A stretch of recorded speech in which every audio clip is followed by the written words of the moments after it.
Hello, today I'm going over ecosystem level organization identification. Now, within an ecosystem, we have different levels that tend to grow in complexity as you move up the levels of an ecosystem. The four levels that we're going to talk about are the individual, population, community, and the ecosystem level as a whole. Now, what you're doing for your task is you're looking at these images and labeling whether each image is one of those four, okay? To give you an overview though, let's talk about these here, the categories. The first one is an individual. So we're talking about a single living organism. And an example of that might be a single oak tree. Now, the reason we might want to look at ecosystems on an individual level is because we might want to see how they are interacting with their environment, what are survival strategies, and what type of role does that individual take in its environment.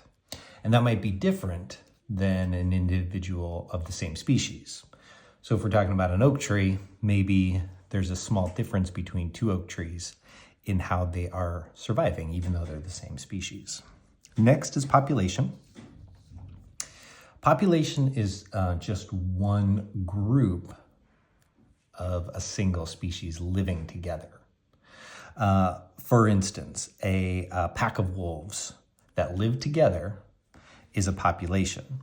Now, we're not talking about all those wolves of the same species in the world.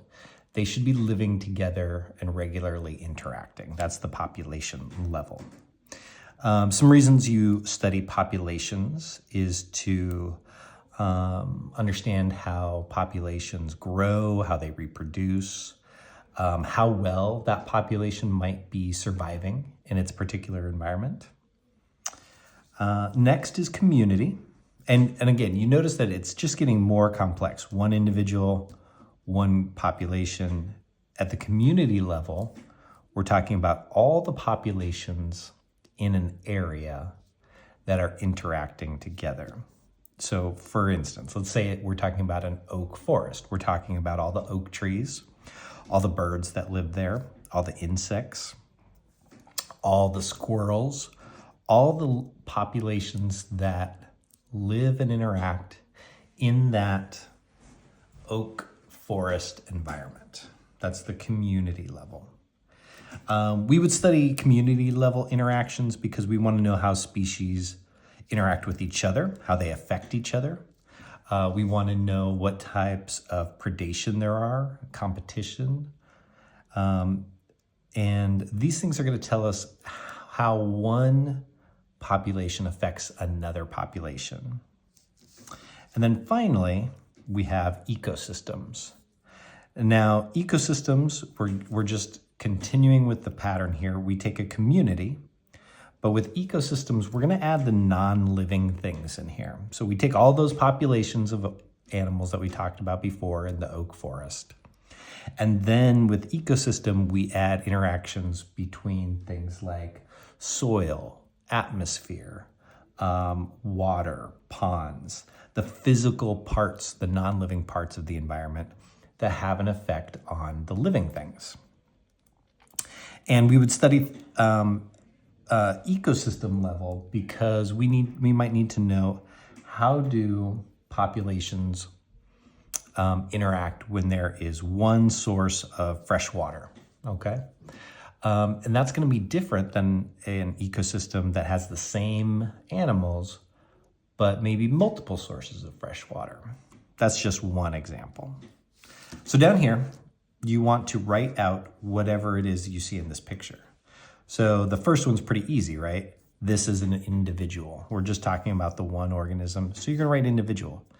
Now, some of these, you might be able to write two different ones. That's okay. Pick one and go with that one. But then some are going to be a little bit more obvious. So this next picture here, well, I see elephants. I see zebra. That's a giraffe. So I see multiple populations here. So am I talking about a community? Or am I talking about an ecosystem? Like, am I including the water that they're all gathered around, the mud, the soil? So you might argue that this is community because I'm just talking about the living things. Or you might say this is an ecosystem because we're talking about all the populations and the non-physical stuff. For me, on this picture, I'm going to go with ecosystem, but community would have been just fine as well. So that's all you're doing, labeling each one, identifying each image, and then letting me know if you need any help. Thank you very much.